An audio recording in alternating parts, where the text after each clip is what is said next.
Okay, Shalom Chevra, here we go. We are in the world of Hanukkah, and we're also in the world of this week's Torah portion.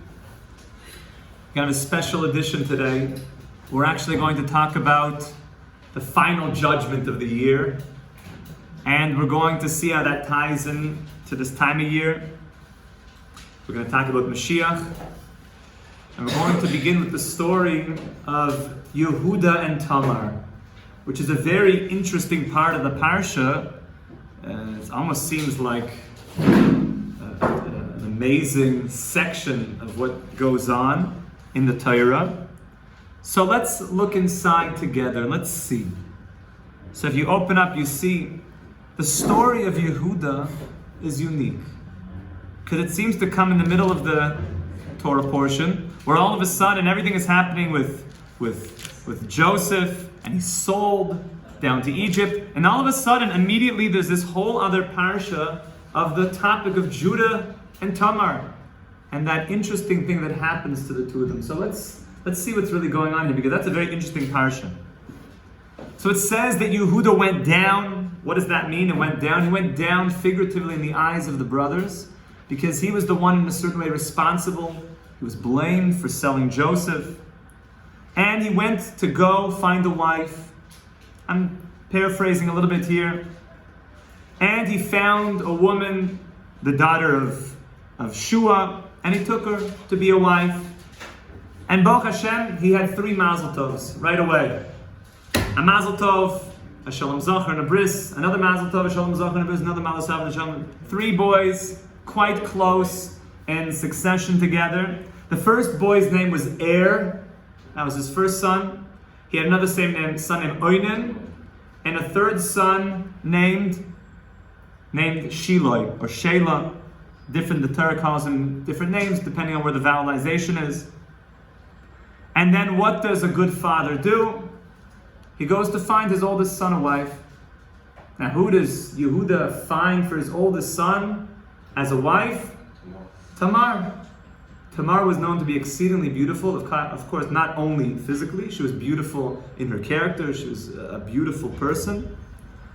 And sadly, Eade, who was Judah's oldest son, did not want to, this is very challenging to even talk about, but he struggled with different things in life, and he did not want that she should get pregnant, because, Rashi brings this down, that if she would to become pregnant, she would lose that beauty, she would lose the gorgeousness that made up Tamar, and therefore he did certain things, and Hashem did not approve of it, and he passed away. Now, we have a concept in the Torah called Yibum. Does anybody know what that is, Yibum? It's a very strange part of the Torah, right? The Levirate marriage process, which essentially means that if a brother, we'll call him Reuven, is married to a woman, we'll call her Sarah, and they're not able to have children, sadly, and then Reuven passes away before they're able to have children, and Reuven has a brother named Shimon. So now Shimon's brother passes away. Shimon, who is Reuven, Shimon has a mitzvah. Shimon has an amazing opportunity to help his brother, who had since deceased, by marrying his brother's now widow, Sarah. And if he's able to have children with her, the Torah says that you call the child after the deceased brother.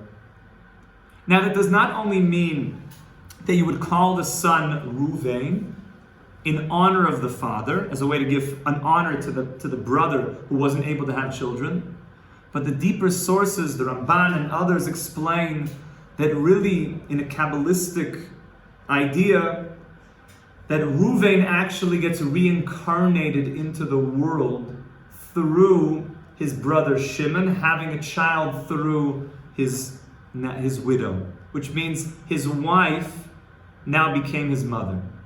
And Reuven comes back into the world in that way. Which, if you really understand the depth of what Yibum means, it means that nothing is lost in the system, nothing is lost in the entire process, and that death is not the end. but rather in many ways a transition and a beginning of a much longer journey. We should all live to 120 years, B'ezrat Hashem, amen. And I want you to know, anytime that you see, by the way, the idea of the Yibum, this Levirate marriage process we just mentioned now, it's always a hint that we're in the world of Mashiach, because everything about Mashiach is going to teach us that nothing is lost, death is not an end, it's only one part of the long journey, and therefore there's a twinkling of the Mashiach ben David, the messianic concept, anytime that we're talking about Yibum. And therefore, all of a sudden, when you see Yibum here, you know something is happening. You keep your spidey senses up that Mashiach is close. But sadly, the second son, who is Yehuda's second son's name? Onan, excellent. He did not want to do this mitzvah. And before the Torah was given, it did not have to be by a brother, by the way. It could have been from any close of kin. But Onan was the next in line. He did not want to do this. That was considered very bad. We're not going to get into all of the depth of Yibum now. That's for another time. But he withheld from that. He did the same thing. He was not giving the seed to Tamar. And Hashem also took his life. Now he had a third son, Shelah. But Shelah was still young. Yehuda was worried that maybe people that married Tamar, maybe they're prone to death. There is such a thing. And therefore he held back Shelah. He was also worried that maybe Shelah would get taken in a bad way and would fall to the same problem that his older brothers did. So Yehuda withheld his youngest son from Tamar. He brought Tamar into his house. So now Tamar, who's Yehuda's daughter-in-law, excellent, is now living in the house with Yehuda. Tamar, Yehuda's wife, passes away. So it's Yehuda, his daughter-in-law Tamar, and their young son Shiloh. That's the sweet, family unit. Okay? What happens next? Well, Tamar was very sweet. She was sweet, but she was wise, and she knew that she had a destiny to be part of the messianic unfolding, and she needed to be in the family, the Davidic line, in the family of Yehuda. So she saw that it wasn't happening, and Shiloh, the youngest son, was being held back, so she had a bit of a ruse. And look what she did. She found out that her father-in-law was going out to shear the sheep. And at that point, she found that she had to maybe seek certain unconventional, maybe even distasteful ways to be able to become a bearer of the seed of Mashiach. And she dressed herself up like a harlot, and she went into the road. Now, you should know at that time, harlotry was not considered illegal, so to speak. It's not good. But the Rambam points out that it was permitted, just as non-kosher foods were permitted. Only when the Torah was given was it forbidden. Even though all of the patriarchs kept the whole Torah, that was voluntarily, and therefore this wasn't considered a completely evil thing to do, but it was not tasteful for Yehuda to do such a thing. And Tamar is standing in the crossroads, and she is met upon by Yehuda. Now, would Yehuda ever have done such a thing? I mean, this is Yehuda. This is of the greatest, most righteous people of all time. Judah, the leader of the Shiftei Kah. So the Medrash says something interesting. I'm reading from the Medrash in the Bereshis Rabbah. Amar Rabbi Yochanan bikush lavor. Yehuda wanted to just walk by. And remember, he didn't know what she looked like. She was wearing all sorts of, either she was always covered in his house and she took it off, or she was wearing makeup. So he wanted to walk by. V'zimein lo yakadosh baruch hu malach. Hashem made an angel come onto the path. Shehu mamuna ala taiva. The angel of desire, an angel of lust, came into Yehuda. Amar la, Yehuda, Heichen ata hoyle, where are you going? Meheichen melachim oimdim. Where are the kings of Judah going to come from? Where are the great and mighty members of the house of David going to come from? And the angel got into his consciousness. V'yet elea el haderech. And the language is, and he turned. It doesn't say that he voluntarily. It seems as if Hashem moved Judah in that direction.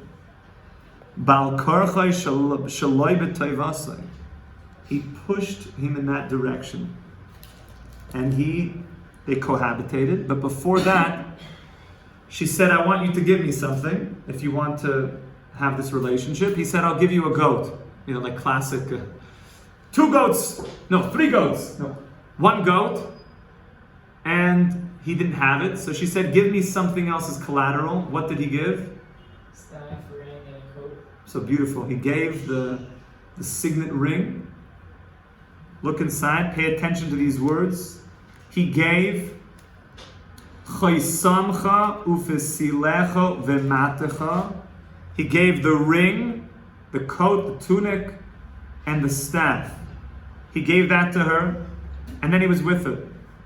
And then what happened? She got up afterwards. She took off her kerchief, and she left. Now Yehuda went to go send the goat afterwards, and to get back his collateral. If she's holding on to that, and a child comes from this, then she'll be able to say, well, look, this is the guy. But they couldn't find her. She was gone. She was gone. Now pay very close attention to these words. Verse 24. Vayihi ki mishloish chadoshim. It was about 3 months later. V'yugad liYudah. Now remember, where was Tamar living? In Judah's house. And it was brought to the attention of Yehuda. We don't know who brings it to the attention. It just says it was brought to Judah's attention. Lamor, someone brings it to Judah's attention and says, Zansa Tamar kalasecha. Your kala, in this case means your daughter-in-law, has been engaged in maybe illicit harlot-like relations. Vegan hine hara. And not only was she engaged in it, she's now pregnant. Why was it 3 months later? Because Chazal say after 3 months a person starts to show. That's why generally you don't tell anybody, you don't talk about it for the first 3 months. But at 3 months people start to kind of figure it out themselves. And she is now pregnant. Yehuda says, she's a Bas Kohen, she comes from Shem. This is not appropriate that she was engaged in these relations. She has to be punished. He mutzeis, and as she's being taken out, vihi sholcha el chami, and she cries out to her father-in-law.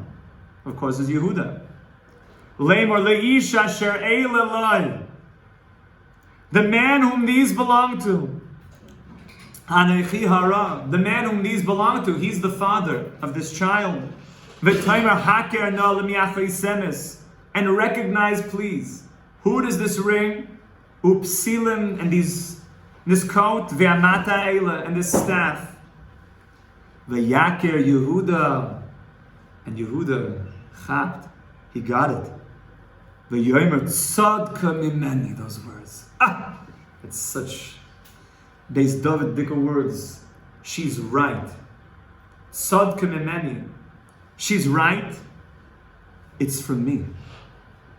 Tzadka mimeni.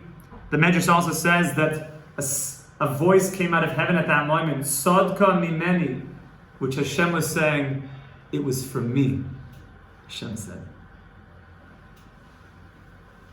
Ki al kain, and he says, you know why this happened? Because I didn't give you my younger son, Shelah. That's why it all happened. And Bo Hashem, Tamar gave birth. There was 2 Mazel Tovs. They had twin boys. And one of the children was Peretz. And from that came King David. Beautiful. There's so much more to go into here. It's crazy. This is the most craziest stuff here. This is nuts. This is literally crazy. We're talking about Yehuda. But now, my friends, look at the Bas Ayin. Those are the papers I gave you. I know there's even more squiggly letters on here because it's in the Rashi squiggles. So, let's see this for 2 minutes. This is a Torah that changes people's lives, literally. But now pay attention to the way that the Bas Ayin learns this. You will never be the same human being after you see this. Everyone see it, L'Chanukah? It starts L'Chanukah. There's like a heading there, L'Chanukah. Vayihi kimishalosh chadashim. And it was about 3 months later. V'yagid liYudah leimor zansa Tamar, that somebody told Yehuda and said that your daughter-in-law was involved in illicit relations. Hine Isa b'kisvei Arizal. It's brought down in the teachings of the Arizal. Here, you have It's brought down in the teachings of the Arizal the following idea: She'ikr soif gamar chasima. When is the end of the judgment of Rosh Hashanah and Yom Kippur? When does that finish? We think that it finishes on Yom Kippur, maybe Hoshana Rabbah. Really? The final sealing of the judgment of this year for all of us is b'Hanukkah. It's in Hanukkah. It's always in Hanukkah. What does that mean? In Cain. And therefore, based on this, let's look back at the parsha. And now we can understand Eila al derech zeh. Vayihi kimishloish chadashim. And it was about 3 months later. What was 3 months ago? Starting in Rosh Hashanah. What's 3 months after Rosh Hashanah, my friends? Hanukkah. So the Torah is saying it was about 3 months later. Now it's Hanukkah time. It's about 3 months later. Hainu me Rosh Hashanah at Hanukkah. And what happens, Shaz Iker Gemara Chasima, what happens when we're at the end and you're about to get sealed for your whole year? What's going to be for you this year? You know, anytime you have a court case, who shows up? The prosecution. Yeah! Who's the best prosecuting lawyer out there? You know, the tops. The top guys. They show up on the scene. Okay? And, you know, it's intense because they show up. They're gonna, when you talk about a court case, they're gonna present the evidence. They're gonna say, you know, we're about to determine what his whole year is gonna look like. Let me give you X, Y, and Z, what he's been up to. So at the end of this journey, i.e., we're finishing the judgment, the law and order of what happened from Rosh Hashanah, Yom Kippur. We're sealing the fate for this year. So who shows up? The prosecution. Who's the prosecution? The Satan. The Yetzer Hara shows up on the scene. This is all the deeper layer of what's happening in the Chumash right now. Pay attention. Al Kain Baha Mekatrig Al Bnei Adam Lifnei Bayra Olam Baruch Hu Shumarumas B'Teves Yehuda. So it says it was 3 months later. That's from Rosh Hashanah to Hanukkah. And somebody shows up. We don't even know who it is. It means the Yetzer Hara. It means the Satan, the Satan comes. And who's Yehuda? Hashem. Why? Because Yehuda is the name Yud Kei Vav Kei, right? With a Dalet. The Dalet's a Delet. It's like a doorway into Hashem.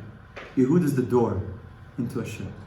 So the prosecuting team shows up and says, Leimor Zansa Tamar Kalasech. You know, Hashem, your Kala, your bride, has been Mezaneh. She's gotten involved in other things she shouldn't be doing. She was unfaithful. Chalila, she was unfaithful. Hainu Knes Yisrael, that's the Jewish people. Shedam Salatamar, that were called a Tamar, were called a date, like it says in the Song of Songs. Shehi Mechuna B'Shem Kala, that were called a bride. Zansa V'Sara Mimecha V'Halcha Achar Znunam, and they were unfaithful. You know, could you guys remember Rosh Hashanah Yom Kippur?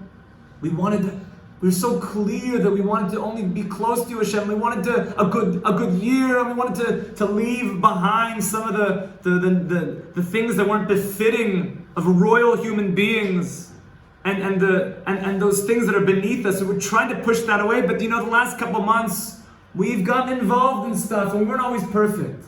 These last few months, we wandered into places maybe we shouldn't have been. And not only that, not only that we went after Taivas and went to look at other things, we became, so to speak, even impregnated with ideas and things that are not befitting of us. We got highly involved in other stuff, and too much Netflix, and too much this stuff, and too much that and the other, whatever it is, and too much fantasy sports, and too much gambling. Everyone's got to stop gambling right now. It's mamish ruining the world. To all the gamblers out there, mamish, stop your gambling. It's ruining everything. The guys can't stop. They're like addicted. That's called a heroin. That's called being impregnated with the gambling virus. And the Mekatrik coming and saying, Hashem, your wife, Claudius, has been unfaithful. They've gone into other areas. They're so connected to it. And who's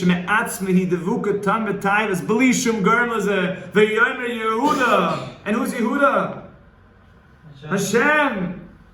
For my kids, that's always the answer. Hashem. Oh, okay, Hashem. What's the answer? Hashem. So v'yemer Hashem. So Yehuda said, Hashem says back, if they have to be taken out, they have to be punished. Who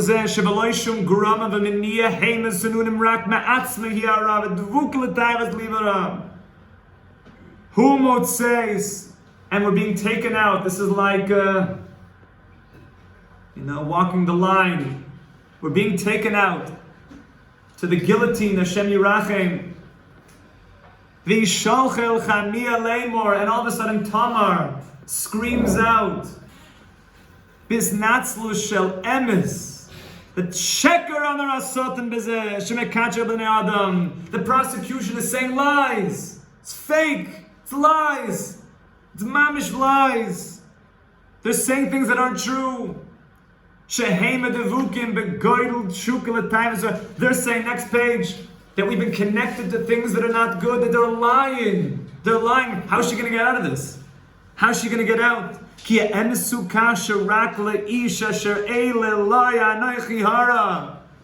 Tamar says, it's only the man whom these belong to. She's like, bring the one who these belong to. That's the one that I was with.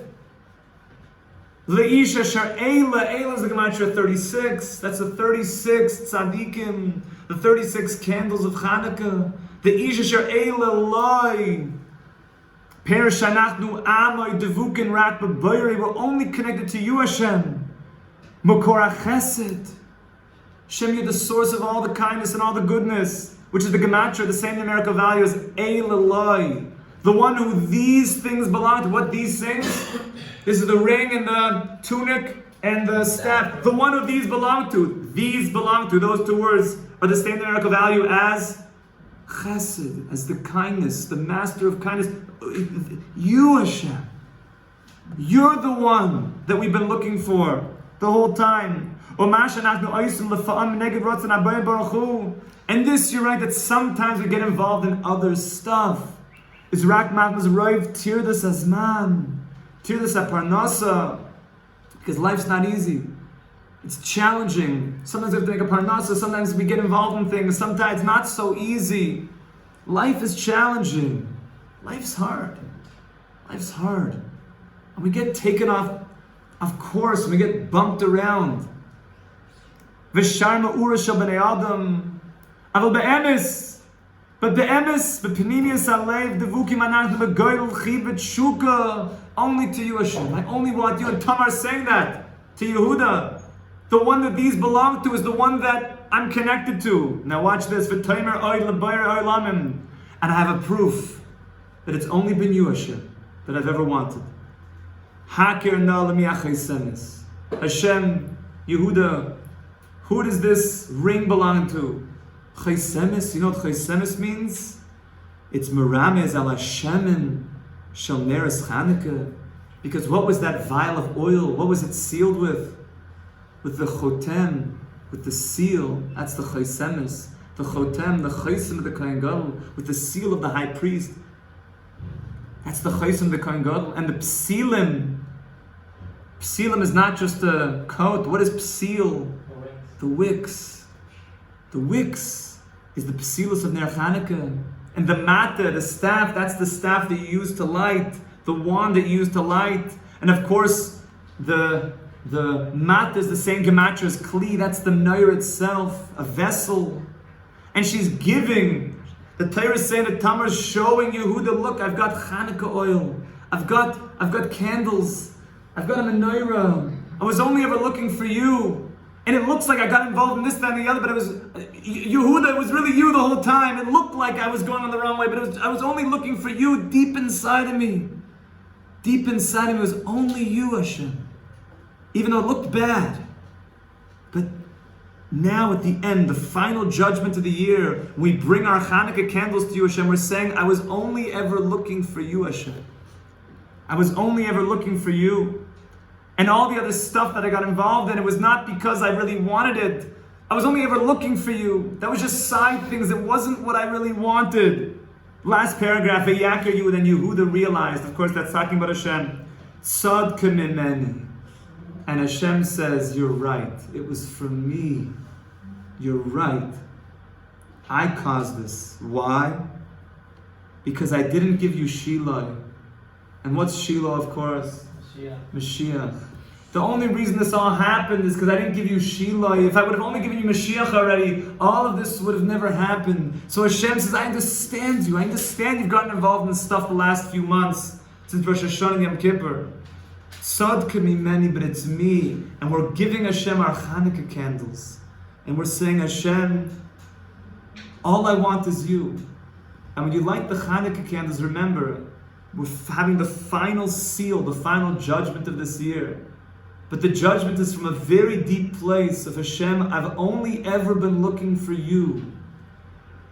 And all we need is Mashiach, because that's all we want. And the Hanukkah candles is my giving that to you. And of course, what happens? Yehuda says, Tamar, come. I'm going to give you Mashiach. I realize it was for me. Tzadka mimeni. It's for me. We should mamish be zoicha to give everything we have in the deepest part of our heart to Hashem, because all we want is you, Hashem. And if we've gone to other places, we never really wanted that. All we wanted is you, Hashem. We should mamish feel that. When you light the candles, feel and affirm, all I want is you, Hashem. We should be zoicha to that. Amen. Amen. Amen.